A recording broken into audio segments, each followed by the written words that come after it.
नमस्कार।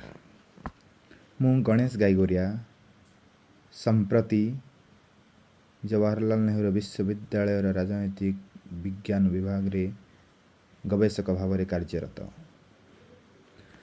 वर्तमान मु गोटे विशिष्ट समाजवादी नेता और लेखक किशन पट्टनायकंकर एक रचना को आदृत करने को जाउछि। एही रचनाटी तांकर गोटे संकलन जार शीर्षक विचार टीपाखाता से अवतीर्ण होइछि। आउ एही रचनार शीर्षक हेउछि सामाजिक वैषम्य, जहा मूलतः से 23 फेब्रुआरी 1993 मसीह रचना करथिले। एबे मु रचनाटी पढ़िबी।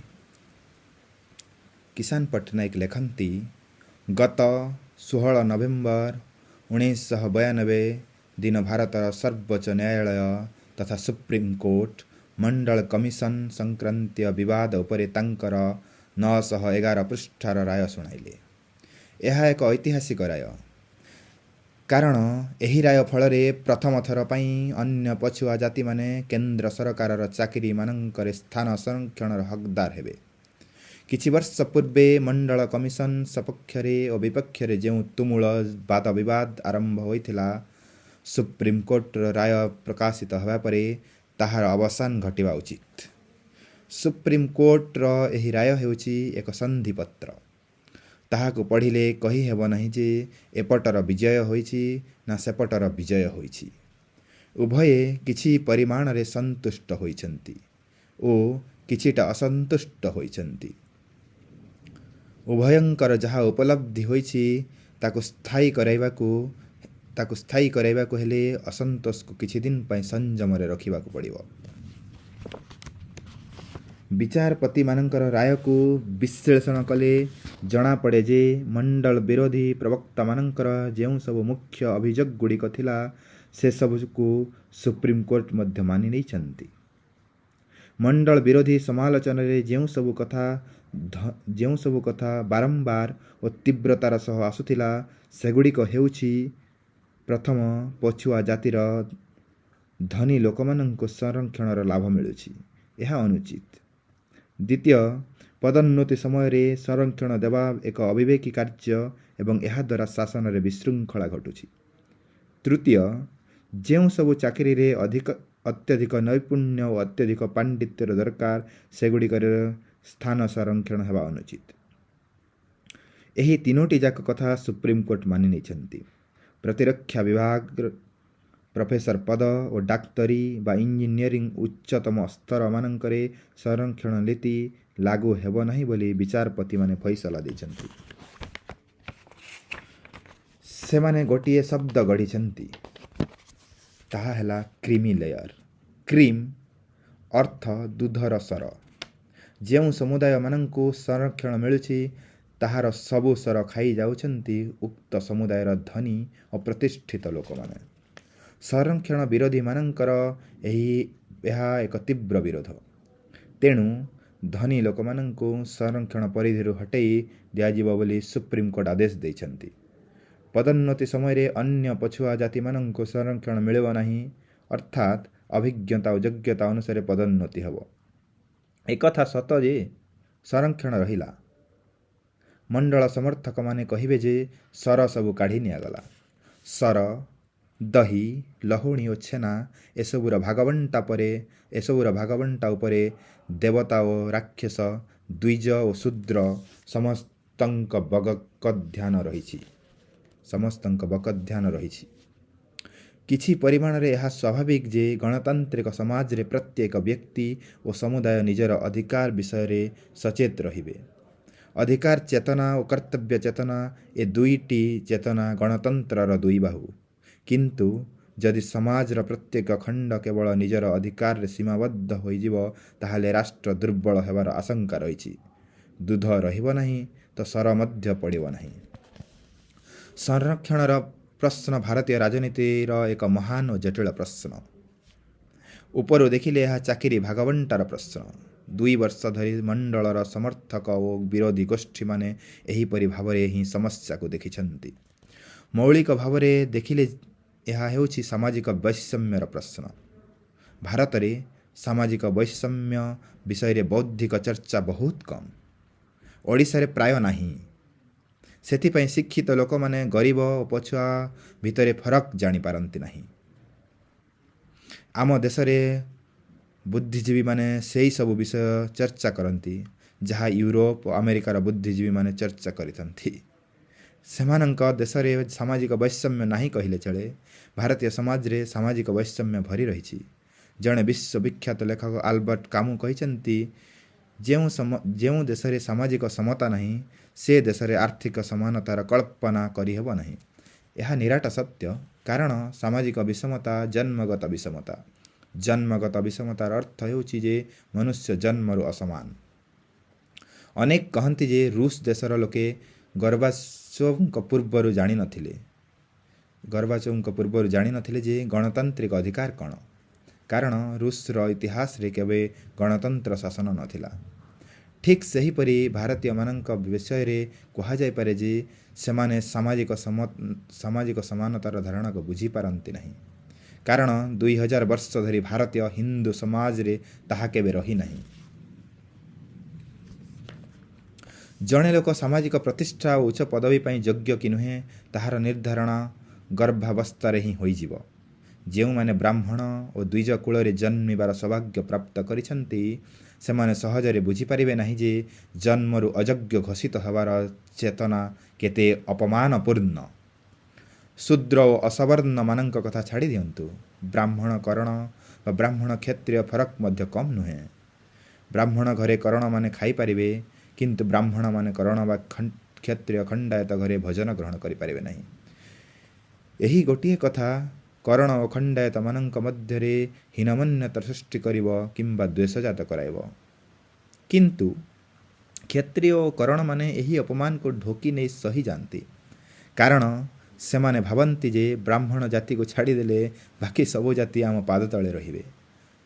ଚଷା ଏବଂ ତେଲି ମଧ୍ୟ ତାଙ୍କର ଅପମାନ ବୋଧକୁ ଚପାଇ ଦିଅନ୍ତି, କାରଣ ସେମାନେ ଭାବନ୍ତି ଯେ ହରିଜନମାନଙ୍କର ସେବା ଓ ଦାସତ୍ୱ ସେମାନଙ୍କ ପାଇଁ ସୁରକ୍ଷିତ। ଏହି ହୀନମନ୍ୟତାର ତର୍କଶାସ୍ତ୍ର ଏତେ ସଂକ୍ରାମକ ଯେ ଅସବର୍ଣ୍ଣ ଜାତିମାନେ ମଧ୍ୟ ତାଙ୍କ ଭିତରେ ତଳ ଉପର ହୋଇ ରହୁଛନ୍ତି। ଏହିପରି ଭାବରେ ଦେଶର ସମସ୍ତ ଲୋକ ଓ ସମସ୍ତ ଶ୍ରେଣୀ ହୀନମନ୍ୟତାରେ ଗ୍ରସ୍ତ ହୋଇଥିବାରୁ ସବଳ ବିଦେଶୀ ଆକ୍ରମଣର ସମ୍ମୁଖୀନ ହେବାର କ୍ଷମତା ସେମାନଙ୍କର ନାହିଁ। ଯେଉଁ ଦିନଠାରୁ ଭାରତର ଜାତି ବ୍ୟବସ୍ଥା କଠୋର ହୋଇଛି ସେହି ଦିନଠାରୁ ଭାରତୀୟମାନେ ଆକ୍ରମଣକାରୀମାନଙ୍କର ସମ୍ମୁଖରେ ମଥା ନତ କରି ଚାଲିଛନ୍ତି। ପ୍ରାଚୀନ ଭାରତର ଜ୍ଞାନ ବିଜ୍ଞାନ ଦର୍ଶନ ଓ ସମୃଦ୍ଧି ଏତେ ଉଚ୍ଚକୋଟୀର ହୋଇଥିବା ବେଳେ ଏହି ଦେଶ କିପରି ଆକ୍ରମଣକାରୀମାନଙ୍କର ସହଜ ଶିକାର ହୋଇଛି? ଏହି ପ୍ରଶ୍ନର ଉତ୍ତର ଦେବାକୁ ଏପର୍ଯ୍ୟନ୍ତ ଐତିହାସିକମାନେ ହାସ୍ୟାସ୍ପଦ କଥାମାନ କହିଛନ୍ତି। କେତେବେଳେ ସେ କହିଛନ୍ତି ରାଜାମାନଙ୍କର ପରସ୍ପର ଈର୍ଷା ଓ ବିଶ୍ୱାସଘାତକତା ଏହି ପରାଜୟର କାରଣ ବୋଲି ଯେଉଁମାନେ ଦର୍ଶାଉଛନ୍ତି ସେମାନେ କ'ଣ କହିବାକୁ ଚାହାନ୍ତି? ଏକ ବିଶାଳ ଜନସମୁଦାୟର ଦେଶ ଶହ ଶହ ବର୍ଷ ଧରି କେତେକ ସ୍ୱାର୍ଥପର ବ୍ୟକ୍ତିମାନଙ୍କର ଈର୍ଷା ଓ ଷଡ଼ଯନ୍ତ୍ର ଦ୍ୱାରା ପରିଚାଳିତ ହେଉଥିଲା। ଏହା କ'ଣ ତାଙ୍କର ପ୍ରଶ୍ନ? ଯେତେବେଳେ ଦେଶ ଉପରେ ବାହ୍ୟ ଆକ୍ରମଣ ହେଉଛି ସେତେବେଳେ ସେମାନେ କାହିଁକି ତାଙ୍କର ଈର୍ଷା ଦ୍ୱେଷକୁ ଛାଡ଼ି ଏକାଠି ହୋଇପାରିନାହାନ୍ତି? ଏହା କହିବା କେତେ ହାସ୍ୟାସ୍ପଦ ଯେ ଭାରତ ହାରିଲା, କାରଣ ଭାରତର ରାଷ୍ଟ୍ରୀୟ ଏକତା ଦୁର୍ବଳ ହୋଇଗଲା। ଅସଲ ପ୍ରଶ୍ନ ହେଉଛି ରାଷ୍ଟ୍ରୀୟ ଏକତା ଦୁର୍ବଳ ହେଲା କାହିଁକି?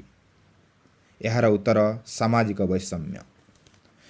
ରାଷ୍ଟ୍ରୀୟ ଭାବନା ଏକ ସ୍ୱାଭିମାନର ପରିପ୍ରକାଶ ଓ ରାଷ୍ଟ୍ରୀୟ ଏକତା ଏକ ସ୍ୱାଭିମାନର ସାମୂହିକ ପରିପ୍ରକାଶ। ଯେଉଁ ଦେଶର ଜନସାଧାରଣ ଭିତରେ ସାମାଜିକ ଏକାତ୍ମତା ନାହିଁ, ଯେଉଁଠି 90% ଲୋକ ହୀନମନ୍ୟତାର ଶିକାର ଓ କାହାରି ନା କାହାରି ପାଖରେ ନିଜକୁ ନୀଚ ବୋଲି ମାନି ନେଇଛନ୍ତି, ସେଠାରେ ରାଷ୍ଟ୍ରୀୟ ସ୍ୱାଭିମାନ ଆସିବ କେଉଁଠୁ? ତେବେ ପ୍ରଶ୍ନ ଉଠେ, ଭାରତ ବଞ୍ଚିଲା କିପରି? ଏଥିପାଇଁ ଜାତିପ୍ରଥା ଅନ୍ୟ ଭାବରେ କାମ କଲା। ପ୍ରତ୍ୟେକ ପରାଜୟ ପରେ ସମାଜର ଶ୍ରେଷ୍ଠ ଜାତିମାନେ ଅର୍ଥାତ୍ ଦ୍ୱିଜ ଜାତିମାନେ ନୂତନ ଶାସକର ମୁଖ୍ୟ କର୍ମଚାରୀ ହେଲେ ଏବଂ ଜନସାଧାରଣଙ୍କୁ ଆକ୍ରମଣକାରୀର ବଶ୍ୟତା ସ୍ୱୀକାର କରିବାକୁ ନିର୍ଦ୍ଦେଶ ଦେଲେ। ଶୂଦ୍ରମାନେ ସେମାନଙ୍କର ନିର୍ଦ୍ଦେଶ ମାନିବାରେ ଅଭ୍ୟସ୍ତ ଥିଲେ। ଏହିପରି ଭାବରେ ଭାରତର ଦ୍ୱିଜମାନେ ଦ୍ୱିତୀୟ ଶ୍ରେଣୀର ଶାସକ ହେବାର ଅଭ୍ୟାସ କରି ନେଇଛନ୍ତି। ବାବର ବା ଚେଙ୍ଗିଜ୍ ଖାନ୍ ଆସନ୍ତୁ ଅବା ଇଷ୍ଟ ଇଣ୍ଡିଆ କମ୍ପାନୀ ଆସୁ ଅଥବା ବହୁରାଷ୍ଟ୍ରୀୟ କମ୍ପାନୀର ରାଜତ୍ୱ ଆସୁ, ପ୍ରଥମ ଶ୍ରେଣୀର ଶାସକ ହେବେ ବିଦେଶୀମାନେ ଏବଂ ଦ୍ୱିତୀୟ ଶ୍ରେଣୀର ଶାସକ ହେବେ ଦ୍ୱିଜମାନେ। ଉଭୟଙ୍କର ଶାସନରେ ସମାଜ ରହିବ। ଏହି ବ୍ୟବସ୍ଥାରେ ଆକ୍ରମଣକାରୀ ସନ୍ତୁଷ୍ଟ ଏବଂ ଦ୍ୱିଜମାନେ ମଧ୍ୟ ସୁରକ୍ଷିତ। ପ୍ରାୟ 1000 ବର୍ଷ ଧରି ଦ୍ୱିତୀୟ ଶ୍ରେଣୀ ଶାସକ ହେବାର ମଜା ଦ୍ୱିଜମାନେ ପାଇଛନ୍ତି। ପ୍ରଥମ ଶ୍ରେଣୀର ଶାସକ ହେବାର ଆକାଂକ୍ଷା ସେମାନଙ୍କର ନାହିଁ। ପ୍ରଥମ ଶ୍ରେଣୀର ଶାସକ ହେବା ପାଇଁ ଯେଉଁ ଶୌର୍ଯ୍ୟ ଓ ଦୁଃସାହସିକତା ଦରକାର, ଏ ଦୁଇଟି ଗୁଣ ସେମାନଙ୍କଠାରୁ ବିଲୁପ୍ତ ହୋଇଯାଇଛି। ଊନବିଂଶ ଶତାବ୍ଦୀର ମଧ୍ୟଭାଗରୁ ବିଂଶ ଶତାବ୍ଦୀର ପ୍ରଥମ ଭାଗ ପର୍ଯ୍ୟନ୍ତ ଘଟଣାଗୁଡ଼ିକୁ ଦେଖିଲେ ଜଣାପଡ଼େ ଯେ ଭାରତର ହୃତ ଗୌରବ ପୁଣି ଥରେ ଫେରିଆସୁଛି। ଭାରତୀୟମାନଙ୍କ ମଧ୍ୟରେ ଦୁଃସାହସିକତାର ଆଭାସ ଓ ଅନ୍ତରାଷ୍ଟ୍ରୀୟ ନେତୃତ୍ୱ ଭଳି ଆକାଂକ୍ଷା ଦେଖାଗଲା। ଏହା ପଛରେ ଥିଲା ଜାତି ପ୍ରଥା ବିରୋଧୀ ଆନ୍ଦୋଳନ। ଦୟାନନ୍ଦ ସରସ୍ୱତୀ, ବ୍ରାହ୍ମ ସମାଜ, ଜ୍ୟୋତିବା ଫୁଲେ, ରାମକୃଷ୍ଣ, ବିବେକାନନ୍ଦ ଏ ସମସ୍ତେ ଭାରତର ରାଷ୍ଟ୍ରୀୟ ଜାଗରଣ ପାଇଁ ରାଜନୀତିକୁ ପ୍ରାଥମିକତା ନ ଦେଇ ସମାଜର ସଂସ୍କାର ଉପରେ ଜୋର ଦେଇଥିଲେ। ସାମାଜିକ ବୈଷମ୍ୟକୁ ଦୂର କରିବା ଏ ସମସ୍ତଙ୍କର ଲକ୍ଷ୍ୟ ଥିଲା। ଗାନ୍ଧୀ ଓ ଆମ୍ବେଦକରଙ୍କ ବେଳକୁ ରାଜନୀତି ପାଇଁ ଆଧାର ସୃଷ୍ଟି ହୋଇସାରିଥିଲା। ସେମାନେ ସାମାଜିକ ଏକତ୍ମତାର ଆନ୍ଦୋଳନକୁ ନିଜ ନିଜ ବାଟରେ ତୀବ୍ର କଲେ। ବିଂଶ ଶତାବ୍ଦୀର ଦ୍ୱିତୀୟ ଦଶକରୁ ଚତୁର୍ଥ ଦଶକ ପର୍ଯ୍ୟନ୍ତ ରାଷ୍ଟ୍ରୀୟ ଏକତାର ଯେଉଁ ଶକ୍ତିଶାଳୀ ରୂପ ଦେଖାଗଲା, ତାହା ଭିତ୍ତି ଥିଲା ଏହି ସାମାଜିକ ଏକାତ୍ମତାର ସମ୍ଭାବନା। ଏହି ସମ୍ଭାବନା ଏତେ ସ୍ପଷ୍ଟ ଭାବରେ ଦେଖାଯାଉଥିଲା ଯେ ଜବାହରଲାଲ ନେହେରୁଙ୍କ ଭଳି ପଣ୍ଡିତ ଲୋକ ଭାବିଲେ ଯେ ଜାତି ପ୍ରଥା ଭୁଷୁଡ଼ି ପଡ଼ିବା ସମୟ ଆସିଗଲା। ଭାରତର ଆବିଷ୍କାର ନାମକ ପୁସ୍ତକରେ ନେହେରୁ ଅତି ଅପରିପକ୍ୱ ଭାବରେ ଏହି କଥା ଲେଖିଛନ୍ତି। ଅସଲ କଥାକୁ ସେ ବୁଝିପାରିନଥିଲେ। ପାଶ୍ଚାତ୍ୟ ଶିକ୍ଷା ଓ କମ୍ୟୁନିଷ୍ଟ ପ୍ରଚାରର ପ୍ରଭାବରେ ସେ ଭାବିଲେ ଯେ ଇଂରେଜ ଅମଳରେ ଯେଉଁ ନୂଆ ଆର୍ଥିକ ଢାଞ୍ଚା ତିଆରି ହୋଇଛି, ଆଧୁନିକତାର ସଂସ୍ପର୍ଶରେ ଯେଉଁ ନୂଆ ବିଚାର ଆସୁଛି, ତାହାର ଧକ୍କାରେ ଜାତି ପ୍ରଥା ଚୁରମାର ହୋଇଯିବ। କେହି ଚାହିଁଲେ ମଧ୍ୟ ଏହାକୁ ବଞ୍ଚାଇ ପାରିବେ ନାହିଁ। ତେଣୁ ନେହେରୁ ଭାବିଲେ ଜାତି ପ୍ରଥା ବିଷୟରେ ଆମକୁ କିଛି କରିବାକୁ ପଡ଼ିବ ନାହିଁ। ଏହା ଥିଲା ମାରାତ୍ମକ ଭୁଲ।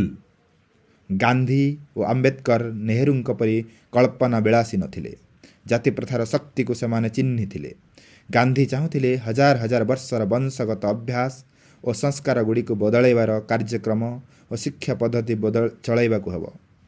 ଦ୍ୱିଜମାନଙ୍କ ଦ୍ୱାରା ପାଇଖାନା ସଫା କରାଇବା ଓ ଲୋକଙ୍କ ଭିତରେ ଏକ ଜାତି ବିହୀନ ହିନ୍ଦୁ ଧର୍ମର ଧାରଣା ଜନ୍ମାଇବାର ଇତ୍ୟାଦି ଉପାୟମାନ ସେ ଗ୍ରହଣ କରିଥିଲେ। ଆମ୍ବେଦକର ଚାହିଁଲେ ସାମାଜିକ ସଂଘର୍ଷ କରି ଦ୍ୱିଜମାନଙ୍କୁ ପରିବର୍ତ୍ତନ ପାଇଁ ବାଧ୍ୟ କରିବାକୁ ହେବ। ବିଡ଼ମ୍ବନା ଏହି ଯେ ସ୍ୱାଧୀନ ଭାରତର ରାଷ୍ଟ୍ରୀୟ ନେତାମାନେ ଏହି ବିଷୟରେ ନେହେରୁଙ୍କ ଅନୁଗାମୀ ଥିଲେ। ବଡ଼ ବଡ଼ କଳକାରଖାନା ଆସିବ ଏବଂ ଜାତିକୁ ଭୁଷୁଡ଼ାଇ ଦେବ। କଲେଜ ବିଶ୍ୱବିଦ୍ୟାଳୟ ଖୋଲିବ ଓ ଜାତି ପ୍ରଥାକୁ ନିର୍ମୂଳ କରିଦେବ। ନେହେରୁଙ୍କ ଧାରଣା ସମ୍ପୂର୍ଣ୍ଣ ଭୁଲ ପ୍ରମାଣିତ ହୋଇଛି। ସମାଜ ଓ ସଂସ୍କୃତିର ପରିବର୍ତ୍ତନ ପାଇଁ ଯେଉଁଠି ପ୍ରତ୍ୟକ୍ଷ ଆନ୍ଦୋଳନ ରହିବ ନାହିଁ, ସେଠାରେ ବାହ୍ୟ ପ୍ରଭାବର ଫଳ ନକାରାତ୍ମକ ହୁଏ। ବାହ୍ୟ ପ୍ରବାହର ଧକ୍କାରେ ମଧ୍ୟ ପରିବର୍ତ୍ତନ ହୁଏ, କିନ୍ତୁ ତାହା ଊର୍ଦ୍ଧ୍ୱଗାମୀ ହୁଏ ନାହିଁ। ଉଚ୍ଚ ସ୍ତରକୁ ଉଠିବାର ପରିବର୍ତ୍ତନ ନିମନ୍ତେ ଆନ୍ତରିକ ବିସ୍ଫୋରଣ ଦରକାର। ଆଭ୍ୟନ୍ତରୀଣ ବିସ୍ଫୋରଣର ଏକ ନମୁନା ବିବେକାନନ୍ଦଙ୍କ ବାଣୀରେ ମିଳେ। ହେ ଦ୍ୱିଜମାନେ, ହେ ସମ୍ଭ୍ରାନ୍ତ ଓ କୁଳୀନ ବୋଲାଉଥିବା ଉଚ୍ଚ ଜାତିର ଶିକ୍ଷିତ ଲୋକମାନେ, ଆମର ପୂର୍ବପୁରୁଷମାନେ ଯେଉଁ ଭାବରେ ସାଧାରଣ ଲୋକଙ୍କୁ ପଦଦଳିତ କରି ରଖିଥିଲେ, ତାହାର ପରିଣାମ ସ୍ୱରୂପ ଭାରତର ଜନସାଧାରଣ ଅଯୋଗ୍ୟ ଓ ଅସହାୟ ହୋଇଯାଇଛନ୍ତି। ବଂଶଗତ ଯୋଗ୍ୟତା ଏକ ଭଣ୍ଡାମି। ପରମ୍ପରାଗତ ଆଧିପତ୍ୟକୁ ଚଳେଇ ରଖିବା ନିମନ୍ତେ ଏହି ସିଦ୍ଧାନ୍ତ ଏକ ବାହାନା ମାତ୍ର। ଅର୍ଥାତ୍ ଆଜିଠୁ ପ୍ରାୟ 100 ବର୍ଷ ତଳେ ମେରିଟ୍ ବା ଯୋଗ୍ୟତାର ବିତର୍କକୁ ବିବେକାନନ୍ଦ ବିଦ୍ରୂପ କରିଥିଲେ।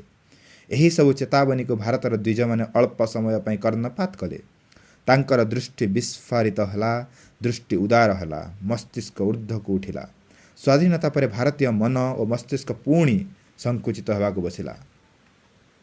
1945ରୁ ନେହେରୁ ଯୁଗ ଆରମ୍ଭ ହୋଇଯାଇଥିଲା।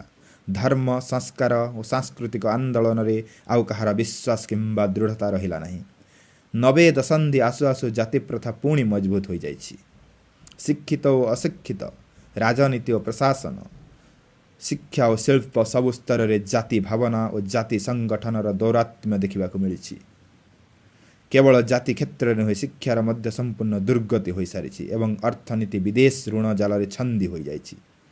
ଏହି ସମଗ୍ର କାଳରେ ଭାରତର ସବୁ କ୍ଷେତ୍ରରେ ରାଜନୀତି, ସାହିତ୍ୟ, ପ୍ରଶାସନ, ବିଜ୍ଞାନ ଓ ଶିକ୍ଷା ବିଭାଗରେ ଦ୍ୱିଜମାନେ ହିଁ ଅଖଣ୍ଡ ରାଜତ୍ୱ କରୁଛନ୍ତି।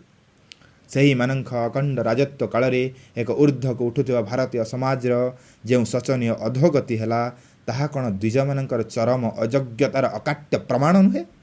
ଏହାପରେ ଯଦି ଶୂଦ୍ର ନେତା, ଶୂଦ୍ର ପ୍ରଶାସକ ଓ ଶୂଦ୍ର ପ୍ରଧାନମନ୍ତ୍ରୀ ଆସିବେ, ସେମାନଙ୍କର ବିଫଳତାକୁ ଏତେ ବେଶୀ ଦୋଷ ଦେଇ ହେବ ନାହିଁ, କାରଣ ସେମାନଙ୍କର ବଂଶଗତ ଯୋଗ୍ୟତା ନାହିଁ। କିନ୍ତୁ ଏହା କହି ସେମାନେ ପଳାୟନ କରିପାରିବେ ନାହିଁ। ସେମାନଙ୍କୁ ଧରିବାକୁ ହେବ, ସେମାନଙ୍କୁ ଯୋଗ୍ୟ ହେବାକୁ ପଡ଼ିବ, କାରଣ କେବଳ ଦ୍ୱିଜ ନେତୃତ୍ୱରେ ଦେଶ ଆଉ ଚଳିବ ନାହିଁ। ଦ୍ୱିଜ ନେତୃତ୍ୱରେ ଶେଷ ସୁଯୋଗ ଥିଲା ସଂଘ ପରିବାର ରୂପରେ। ବିଶୁଦ୍ଧ ଦ୍ୱିଜ ନେତୃତ୍ୱ ଏବେ ମଧ୍ୟ ସଂଘ ପରିବାରରେ ରହିଛି। ଭାରତୀୟ ଜନତା ପାର୍ଟିର ନେତୃତ୍ୱ ସମ୍ପୂର୍ଣ୍ଣ ରୂପେ ଦ୍ୱିଜ ହୋଇଥିବାରୁ ଦ୍ୱିଜ ବୁଦ୍ଧିଜୀବୀମାନଙ୍କର ଏକ ସ୍ୱାଭାବିକ ଆକର୍ଷଣ ସେଆଡ଼କୁ ହେଉଛି। ରାଷ୍ଟ୍ରୀୟ ସ୍ୱୟଂସେବକ ସଂଘ ଆହୁରି ବେଶୀ ଶୁଦ୍ଧ। କୁଳୀନ ବ୍ରାହ୍ମଣ ଛଡ଼ା ଅନ୍ୟ କେହି ଏହାର ଶୀର୍ଷ ସଞ୍ଚାଳକ ହୋଇପାରିବେ ନାହିଁ। ସେମାନେ କ'ଣ ବିବେକାନନ୍ଦଙ୍କର ଡାକ ଶୁଣିଛନ୍ତି? ଇତିମଧ୍ୟରେ ସଂଘ ପରିବାର ଯଥେଷ୍ଟ ବିସ୍ତାର ଲାଭ କରିଛି। ସନ୍ଥ, ସନ୍ନ୍ୟାସୀ, ମହନ୍ତ ଓ ଶଙ୍କରାଚାର୍ଯ୍ୟମାନଙ୍କର ସଂଗଠନ ଓ ସକ୍ରିୟତା ବଢ଼ିଛି। ସେମାନେ ଯଦି ସଂକଳ୍ପ କରିଥାନ୍ତେ, 2000 ବର୍ଷର ଏହି ଜାତିରୂପୀ କୁଷ୍ଠ ବ୍ୟାଧିରୁ ଭାରତୀୟ ସମାଜକୁ ମୁକ୍ତ କରିବା ପାଇଁ ସେମାନେ ସଫଳ ହୋଇଥାନ୍ତି। ଗ୍ରାମେ ଗ୍ରାମେ, ସହରେ ସହରେ, ବୃନ୍ଦାବନ ଓ ମଥୁରାରେ, ପ୍ରୟାଗ ଓ ବାରାଣାସୀରେ ବା ରାମେଶ୍ୱରରେ ଏକତ୍ରିତ ହୋଇ ସେମାନେ ଉଦ୍ଘୋଷଣା କରିଥାନ୍ତେ, ହିନ୍ଦୁ ସମାଜରେ ଆଉ ସାମାଜିକ ବୈଷମ୍ୟ ରହିବ ନାହିଁ। ମନୁଷ୍ୟ ମାତ୍ରକେ ସମସ୍ତେ ମନ୍ଦିରରେ ପୂଜା କରିପାରିବେ, ଏକାଠି ଭୋଜନ କରିପାରିବେ ଓ ପରସ୍ପର ମଧ୍ୟରେ ବିବାହ କରିପାରିବେ। ଏହାର ଚମତ୍କାରୀ ପ୍ରଭାବ ପଡ଼ିଥାନ୍ତା। 6 ଡିସେମ୍ବର ବାବ୍ରି ମସଜିଦକୁ ଧୂଳିସାତ କରିବା ପାଇଁ ଯେଉଁ ଶକ୍ତିର ପ୍ରୟୋଗ ହୋଇଥିଲା, ତାହାର ଅର୍ଦ୍ଧାଂଶ ମଧ୍ୟ ଯଦି ଜାତି ପ୍ରଥାକୁ ଅସ୍ୱୀକାର କରିବା ପାଇଁ ଲାଗିଥାନ୍ତା, ତାହେଲେ ଜନସାଧାରଣଙ୍କ ଭିତରେ ଏକ ସୃଜନାତ୍ମକ ଉଦ୍ବେଳନ ଆସିଥାନ୍ତା। ସାମ୍ପ୍ରଦାୟିକତାକୁ ମଜବୁତ କରି ସଂଘ ପରିବାର ପୁନର୍ବାର ଭାରତରେ ବର୍ଣ୍ଣ ଜାତି ବ୍ୟବସ୍ଥାକୁ ଦୃଢ଼ କରିବା ପାଇଁ କାର୍ଯ୍ୟ କରିବ, ଏହି ଆଶଙ୍କା ଜାତ ହେଉଛି। ତେଣୁ ଶୂଦ୍ରମାନଙ୍କୁ ମଧ୍ୟ ଅବସାନ ହେବାକୁ ପଡ଼ିବ। ଶୂଦ୍ର ନେତାମାନଙ୍କର ସଂକୀର୍ଣ୍ଣତା ମଧ୍ୟ କମ୍ ନୁହେଁ। ଅଯୋଗ୍ୟତାକୁ କବଚ କରି ସେମାନେ ସଂରକ୍ଷଣକୁ ସ୍ଥାୟୀ କରିବାକୁ ଚାହାନ୍ତି। ସଂରକ୍ଷଣ ଏକ ଐତିହାସିକ ଅନିବାର୍ଯ୍ୟତା, କିନ୍ତୁ ଏହାର ସ୍ଥାୟିତ୍ୱ ଦେଶକୁ ପଙ୍ଗୁ କରିଦେବ। ଏହା ଏକ ଚିରସ୍ଥାୟୀ ବନ୍ଦୋବସ୍ତ ନ ହୋଇପାରେ। ସଂରକ୍ଷଣ ନୀତି ଜାତିର ଢାଞ୍ଚାକୁ ନିଶ୍ଚୟ ପ୍ରବଳ ଧକ୍କା ଦେଉଛି। ସେଥିପାଇଁ ଦ୍ୱିଜ ନେତୃତ୍ୱ ଆତଙ୍କିତ ହୋଇ ପରୋକ୍ଷ ଭାବରେ ବର୍ଣ୍ଣ ଜାତି ବ୍ୟବସ୍ଥାର ପୁନରୁଦ୍ଧାର ପାଇଁ ଚେଷ୍ଟା କରୁଛନ୍ତି। ଶୂଦ୍ର ନେତାମାନେ ରଖନ୍ତୁ, କେବଳ ସଂରକ୍ଷଣ ଦ୍ୱାରା ଜାତି ପ୍ରଥା ଧ୍ୱଂସ ହେବ ନାହିଁ। ସେମାନେ ଯଦି ଆତ୍ମସନ୍ତୋଷରେ ରହିଯିବେ, ତାହେଲେ ବର୍ଣ୍ଣ ଜାତି ବ୍ୟବସ୍ଥା ସତକୁ ସତ ଆଉଥରେ ମଜବୁତ ହୋଇ ସଂରକ୍ଷଣର ପ୍ରଭାବକୁ ନଷ୍ଟ କରିଦେବ। ଜାତି ପ୍ରଥାର ଅନେକ ସ୍ତମ୍ଭ ରହିଛି। ସାମାଜିକ ରୀତିନୀତି, ଧର୍ମର ଭୁଲ ବ୍ୟାଖ୍ୟା ଏହାର ଗୋଟିଏ ସ୍ତମ୍ଭ। ଚାକିରି ଓ ପଦପଦବୀରେ ସାମାଜିକ ବୈଷମ୍ୟ ଆଉ ଏକ ସ୍ତମ୍ଭ। ଆର୍ଥିକ ବିଷମତା ଓ ଅର୍ଥନୀତିର କେନ୍ଦ୍ରୀକରଣ ଏହାର ତୃତୀୟ ସ୍ତମ୍ଭ। ଶିକ୍ଷାର ବିଷମତା ଏହାର ଚତୁର୍ଥ ସ୍ତମ୍ଭ। କୌଣସି ଗୋଟିଏ ଗୋଡ଼କୁ ଭାଙ୍ଗିଲେ ବାକି 3ଟି ଗୋଡ଼ରେ ସେ ଠିଆ ହୋଇଯିବ ଏବଂ ଭାଙ୍ଗିବା ଗୋଡ଼କୁ ମଧ୍ୟ ମରାମତି କରିହେବ। ଜାତି ପ୍ରଥାର ମରାମତି ବାରମ୍ବାର ହୋଇଛି। ଅତଏବ ସଂରକ୍ଷଣର ସାମ୍ବିଧାନିକ ବୈଧତା ଯାହା ହେଉନା କାହିଁକି, ତାହାର ସାମାଜିକ ବୈଧତା ଏହି ସର୍ତ୍ତ ଉପରେ ନିର୍ଭର କରୁଛି। ଏହାର ମୂଳ ଉଦ୍ଦେଶ୍ୟ ଚାକିରିର ଭାଗବଣ୍ଟା ନୁହେଁ। ଏହାର ମୂଳ ଉଦ୍ଦେଶ୍ୟ ସାମାଜିକ ବୈଷମ୍ୟକୁ ଦୂର କରିବା। ଏହା କେବଳ ପଛୁଆ ଜାତିମାନଙ୍କର ଲକ୍ଷ୍ୟ ହୋଇନପାରେ, ଏହା ସମଗ୍ର ବୁଦ୍ଧିଜୀବୀ ଶ୍ରେଣୀର ଲକ୍ଷ୍ୟ ହେବା ବିଧେୟ। ଏହା ଥିଲା ତାଙ୍କର ଏକ ବାଗ୍ମୀ ରଚନା କହିଲେ ଅତ୍ୟୁକ୍ତି ହେବ ନାହିଁ, ଯାହା ସମ୍ପ୍ରତି ସମାଜ ମଧ୍ୟ ଏକ ବାର୍ତ୍ତା ଦେବାକୁ ଚେଷ୍ଟା କରୁଛି।